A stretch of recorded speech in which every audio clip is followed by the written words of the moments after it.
যে मेरे साथ ফেটার ফেটার बात नहीं करता है। ও গো, ওই কথাটাই বলছিল।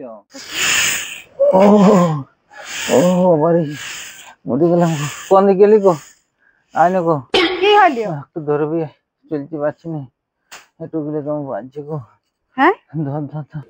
नहीं नहीं नहीं सारुण के यहाँ कुछ तो गड़बड़ है, जरूर कोई ना कोई गड़बड़। লে বস। মনে হয় বাত হয়ে গেছে গো। হবে কি না বাত? তেলি মদ খাই আসবি না। মদ খাইলে কি আর বাত হয় গো?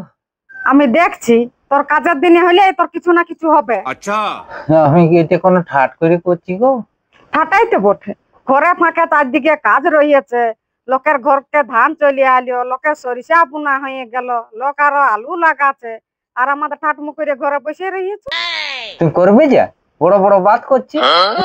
কি আমি তোর বাত গিলা করে দিচ্ছি আরো বড় বড়, তার জন্য তুই চলতে পারছিস না গো, এত যে চারদিকে বাতের রোগী আছে, সবাইয়ের বাত গিলা কি আমি করে দিচ্ছি? না গো, এবার একটু চুপ দে। না, আমাকে মিছামিছি এরকম তোর নাম দিস না, আমি যত লোকের বড় বড় বাত করে দিচ্ছি। চুপ দে, তোকে জোড়হাত করি, আমার বলাটাই ভুল হয়েছে। সেই হোক, তুই বাতের বেদনা চলতে পারবি না, তোর আমি বাত গিলা করিয়ে দিছিলাম। তোকে আর কবু বলবো না গো, বাত মানে বাত বেদনা লয়। তবে বাত মানে তোকে হিন্দি বলছিল। তো তাহলে হিন্দি বলছিলিস তো হিন্দি ভালো করে বল, যে मेरे साथ ফেটার ফেটার बात नहीं करता है। ও গো, ওই কথাটাই বলছিল। তো কি ভাবছিলি যে আমি হিন্দি জানি না? हम सब कुछ जानता है। হ্যাঁ ঠিক আছে, যা, তুই অনেক কিছু জানিস, যা।